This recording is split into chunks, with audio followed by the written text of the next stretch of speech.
Good morning সবাইকে। এখন বাজে সকাল 9টার মতো। আর দেখতেই পাচ্ছেন সকাল সকাল সবাই রেডি হয়ে বেরিয়ে পড়েছি। আজ যাব বেনারস। প্রত্যেক বছর নিউ ইয়ারটা আমরা যেভাবে কাটাই, এবছর আর সেরকমভাবে কাটালাম না। এবছরের প্ল্যানটা ছিল একটু অন্যরকম। এবছরে আমার মা এসেছে আমাদের এখানে, তাই ভাবলাম বছরের শুরুতে একদিন বেনারসে কাটানো যাক।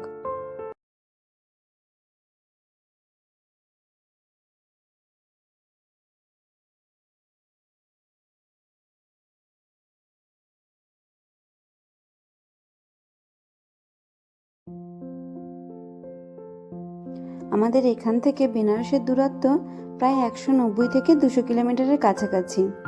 তো যেতে 3.5 ঘন্টা থেকে 4 ঘন্টার মতো লাগে।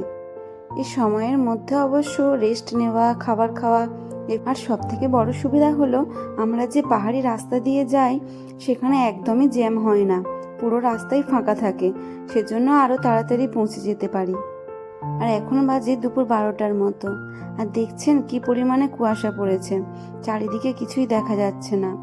আমরা যখনই কোথাও যাই, নয় কুয়াশা পড়ে আর নয় চারিদিক মেঘে ঢেকে থাকে, ভালোভাবে কিছু দেখাও যায় না আর ভিডিওও ভালোভাবে করা যায় না। পাহাড়ের উপর থেকে বাইরের ভিউটা খুব সুন্দর দেখায়, কিন্তু এখন কিছুই দেখা যাচ্ছে না।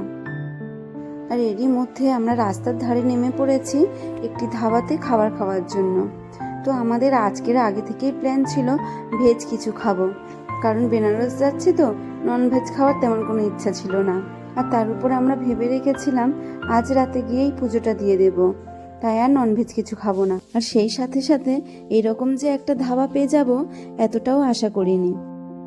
এই ধাবাটিতে ছিল পিওর ভেজ খাবার, এখানে ননভেজ অ্যালাউ ছিল না।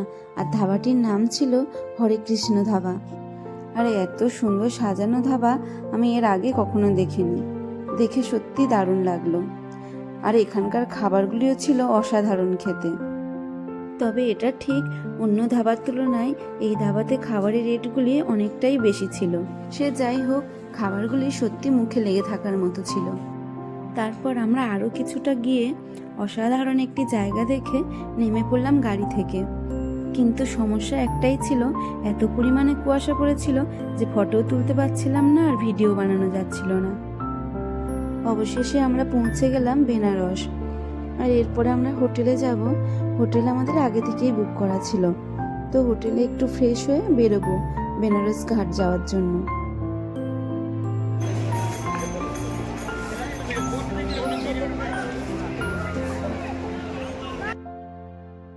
আর এই যে আমরা এই লঞ্চে উঠেও পড়েছি।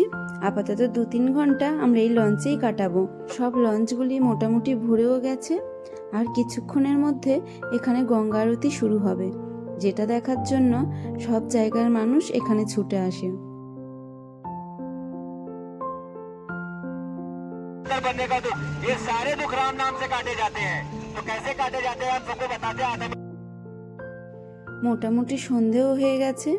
এরপর সব লঞ্চগুলি একটার পর একটা সারি সারিভাবে দাঁড়াবে গঙ্গা আরতি দেখার জন্য।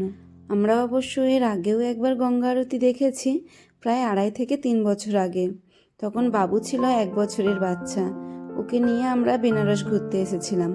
তখন একবার দেখার সুযোগ হয়েছে গঙ্গা আরতি, যদিও তখন এই লঞ্চ বা নৌকাতে বসে গঙ্গা আরতি দেখার সুযোগ হয়নি। তবে সেই ইচ্ছাটা এবারে এসে পূরণ হলো। এখন আমরা এই লঞ্চে বসেই গঙ্গা আরতিটা পুরোটা দেখে নেব। আর গঙ্গা আরতি হয়ে গেলে এরা আমাদেরকে এই গঙ্গাতে 40টা ঘাট ঘুরিয়ে দেখাবে।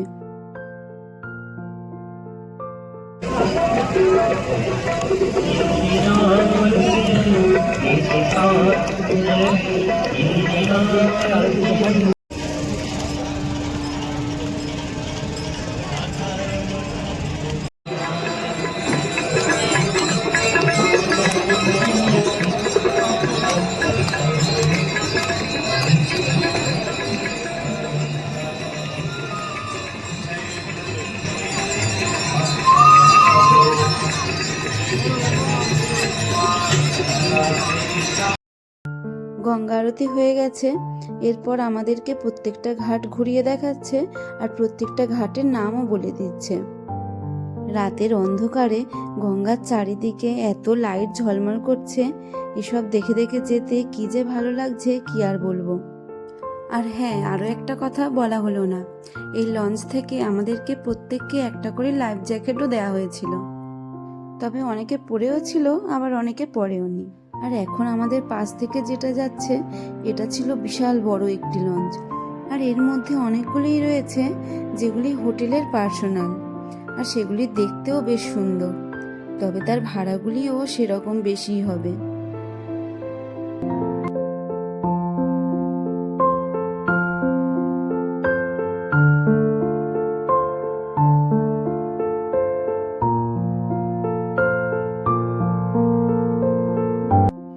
আর এরই মধ্যে আমরা অনেকটা চলেও এসেছি।